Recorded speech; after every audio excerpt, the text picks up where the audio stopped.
Even worse. E para falar mais sobre o cenário internacional, mas com foco na Europa, estreia aqui no Diversa em Rede nosso novo correspondente internacional, Jairo Atademo.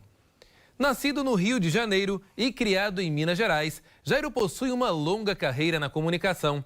Foi radialista por 10 anos, atuando em rádios de Barbacena e Juiz de Fora, em Minas Gerais, além de ser um dos fundadores da rádio FM Sucesso, onde foi diretor de jornalismo. Jairo também carrega na bagagem palestras e cursos de vendas, liderança, gestão de contas e estilos comportamentais no Brasil, Irlanda, Costa Rica, Miami e Portugal, onde reside atualmente e de onde vai falar com a gente neste exato momento. Jairo, uma boa noite para você, seja bem-vindo ao Diversa em Rede. E eu já quero começar o nosso bate-papo, Jairo, querendo saber justamente como é que está a situação da pandemia aí na Europa. Olá, Elias. Boa noite, amigos. Boa noite, mineiros. Boa noite, brasileiros.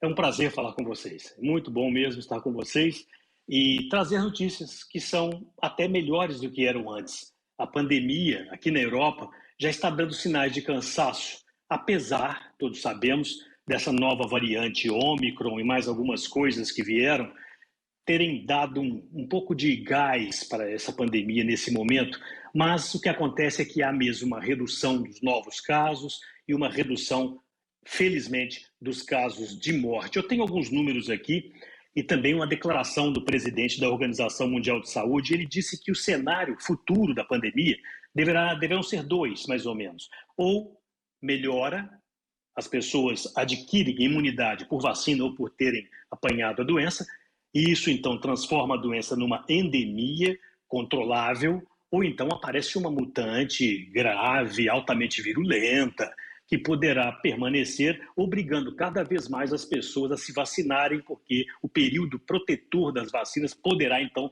nesse cenário, diminuir. Mas ele acredita que o primeiro cenário mais provável, ou seja, um arrefecimento, uma diminuição da potência desse vírus, e com isso se tornar uma endemia como a gripe, e as pessoas, então, ficarem mais imunizadas. Mas ele chama muita atenção também para um fato.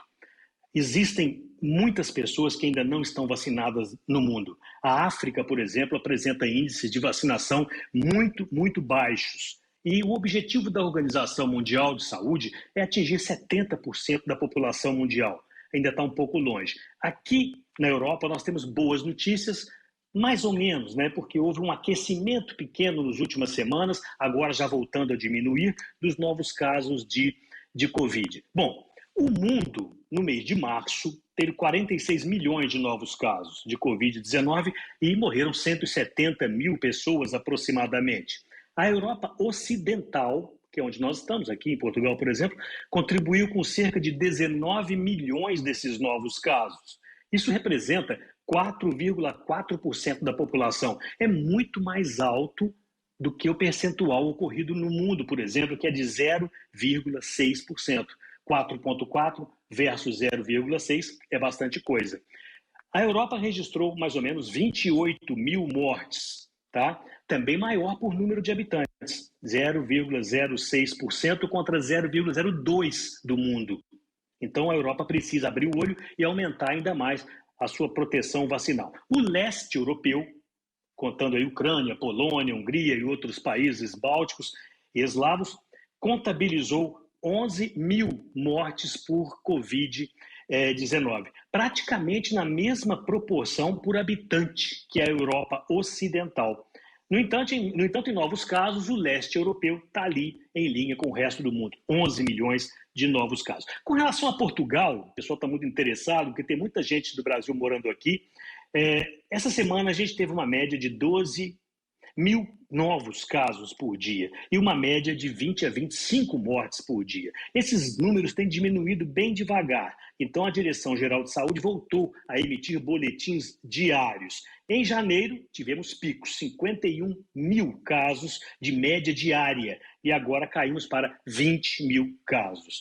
Isso é uma boa notícia. O número de vacinas em Portugal é alto, é o 9º país, aliás, é um dos primeiros países mais vacinados no mundo, sem contar com a dose de reforço, é talvez um dos primeiros países, 92% da população está totalmente vacinada. Essa é a situação aqui do nosso país. As máscaras continuam sendo obrigatórias, as máscaras em lugares fechados, transportes públicos, táxi, não precisa mais mostrar teste Covid, nem certificado para entrar em restaurante, discoteca, o número de pessoas também não é mais limitado, está tudo tranquilo. Aqui agora melhorou bem, mas as máscaras não podemos tirar. Pois é, Jair, eu inclusive ia falar sobre isso agora, né? Sobre a situação da vacinação. Os europeus, eles estão aí aderindo em massa ou acontece, por exemplo, um movimento, embora o brasileiro, né, tenha aí colocado a vacinação em dia, as pessoas estão indo se vacinar, porém aí na região, na Europa como um todo, as pessoas estão pró-vacina ou tivemos também aqueles que são contra a vacinação? Sim, Elias, o movimento anti-vax é um movimento mundial. Obviamente, no Brasil, nós tivemos um caso muito atípico, onde o próprio presidente da República se manifestou algumas vezes contra a vacina. Isso não aconteceu em nenhum país da Europa, nem sequer nos países mais ao leste europeu, dominados aí por um governo um pouco mais à direita. Isso não aconteceu. Mas existem sim pessoas que são anti-vacina, dizem que a vacina pode levar a isto ou aquilo. Mas isso não prejudicou, de forma alguma, o avanço da vacinação. Portugal, por exemplo, tem uma tradição como a brasileira nas vacinas. O povo vai vacinar, as pessoas vão se vacinar. Houve uma pequena redução na busca da dose de reforço, estamos com 58% da população com a dose de reforço, ou seja, a terceira dose da AstraZeneca ou a segunda dose da Janssen, mas continuamos avançando. E o restante dos outros países também. Houve um caso aqui e outro ali, por exemplo, no começo da pandemia, Suécia, o próprio governo andou fechando as portas, dizendo que não tem nada disso, que o vírus não existe, mas depois todo mundo acabou tendo que aceitar que se tratava de um vírus muito perigoso, numa versão muito perigosa, e que não havia outra maneira. A vacinação mostrou redução tão drástica de números de casos e números de mortes. Por exemplo, em 2021, ano passado, em janeiro, nós chegamos aqui em Portugal, que é um país com 10 milhões de pessoas, chegamos a uma média de 200 a 300 casos de morte por dia. Pensa bem que número altíssimo. Depois que a vacinação engrenou, nós caímos aí para o zero. Então, a população da Europa viu os resultados e aderiu à vacinação. E isso tem acontecido com muita frequência. As pessoas vão aos postos de vacinação, é muito fácil aqui, você marca no aplicativo e vai, de maneira que isso, a resistência dos antivax, que existem também, claro, não foi suficiente para fazer frente a todo um processo de imunização da população. Excelente, Jair. Olha, daqui a pouquinho eu vou conversar mais com você, falando sobre a situação, inclusive, da guerra. Se nós aqui, né, na América do Sul, estamos preocupados com todos esses acontecimentos, temos aí diretamente situações voltadas para a questão do gás, né? Tanto em relação ao gás, mas também em relação aos combustíveis. Imagino como é que não deve estar a situação também aí na Europa. Daqui a pouquinho a gente volta para falar sobre esse assunto.